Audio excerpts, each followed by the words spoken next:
എല്ലാരും പറയുന്നു ഡിഫറെന്റ് ആയിട്ടുണ്ട്, നല്ല ഭംഗിയുണ്ടെന്നൊക്കെ. നല്ലതല്ലേ? ഞാനല്ല, സ്വർണം. സഫ golden diamonds, different by design.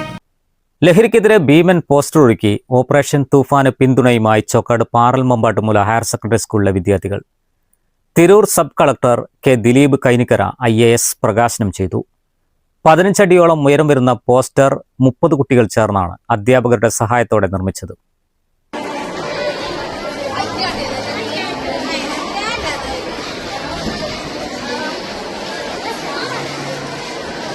കുട്ടികൾ നിർമ്മിച്ച പോസ്റ്റർ സ്കൂൾ ക്യാമ്പസിനും രക്ഷിതാക്കൾക്കും ആകർഷകവും ചിന്തനീയവുമാവുമെന്ന് സബ് കളക്ടർ പറഞ്ഞു. പോലീസ് ഓഫീസേഴ്സായിട്ടും കളക്ടർമാരായിട്ടൊക്കെ വരാൻ ആർക്ക് സാധിക്കും? ആർക്ക് പറ്റും? സ്കൂൾ ആർട്സ് ക്ലബ്ബ് കുട്ടികളാണ് ഭീമൻ പോസ്റ്റർ ഒരുക്കിയത്. ലഹരിയുടെ ഭീകരമായ പ്രശ്നങ്ങളെക്കുറിച്ചും ഉപയോഗിക്കുമ്പോൾ ശരീരത്തിലുണ്ടാകുന്ന അപകടാവസ്ഥയെക്കുറിച്ചും ശിഥിലമാകുന്ന കുടുംബ ബന്ധങ്ങളെക്കുറിച്ചും കുട്ടികൾ പോസ്റ്ററിൽ വരച്ചുകാട്ടി. ലഹരി ഉപയോഗിക്കുന്നത് കൊണ്ടുള്ള ദോഷങ്ങളും അതുകൊണ്ടുള്ള ഭീകരാവസ്ഥയുമാണ് ഈ പോസ്റ്ററിൽ വരച്ചു കാട്ടിയിരിക്കുന്നത്.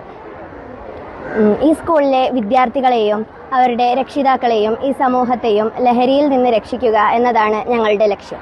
അധ്യാപിക PT ഫെബിന, വിദ്യാർത്ഥികളായ മെഹറിൻ, അമീൻ, ഹെന്ന ഖാലിദ്, ഹാദിയ, നഷ്വ, അൽന എന്നിവരും സ്കൂൾ ചിത്രകലാ ക്ലബ് അംഗങ്ങളുടെയും നേതൃത്വത്തിലാണ് ഭീമൻ ലഹരി വിരുദ്ധ പോസ്റ്റർ തയ്യാറാക്കിയത്. നമ്മുടെ യുവാക്കളിലും പ്രത്യേകിച്ച് വിദ്യാർത്ഥികളിലുമൊക്കെ പടർന്ന് പിടിച്ചുകൊണ്ടിരിക്കുന്ന ലഹരിക്കെതിരെ നമ്മുടെ സംസ്ഥാന വ്യാപകമായി തന്നെ നടക്കുന്ന ഈ വലിയൊരു പ്രോഗ്രാമിൻ്റെ ഭാഗമായി തീരാൻ സാധിച്ചതിൽ ഞങ്ങൾക്ക് വലിയ സന്തോഷമുണ്ട്. സ്കൂളിലെ തന്നെ ചെറിയ ക്ലാസ്സിലെ കുട്ടികൾ അവരുടെ തന്നെ കലാവാസനകളൊക്കെ ഉപയോഗപ്പെടുത്തിക്കൊണ്ട് വരച്ചുണ്ടാക്കിയ ഒരു ഭീമൻ പോസ്റ്ററാണിത്. ഇതിലൂടെ കുട്ടികൾക്കും അതുപോലെ തന്നെ ഇത് കാണുന്ന മുഴുവൻ മറ്റു സ്കൂളിലെ മറ്റു വിദ്യാർത്ഥികളുമൊക്കെ ലഹരിയുമായി ബന്ധപ്പെട്ട ഒരു സന്ദേശം നൽകാൻ, അത് സമൂഹത്തിൽ എത്രമാത്രമാണ് പ്രതിഫലനങ്ങൾ ഉണ്ടാക്കുന്നു എന്നുള്ള ഒരു ചിത്രീകരണം കൂടിയാണ് ഈ poster. School principal PP Sunil Babu, പ്രധാനാധ്യാപകൻ VP Mujeeb Rahman, deputy head master M Baiju, staff secretary Nasri എന്നിവർ പ്രസംഗിച്ചു. News bureau, Chokkad. കാർഷിക വിളിയുടെ ഉൽപാദന വിപണന രംഗത്ത് 40 വർഷത്തെ പ്രവർത്തന പാരമ്പര്യവുമായി Bismilla rubber nursery farm and gardens Vaniyambalam. Bismilla rubber nursery farm and gardens Vaniyambalam.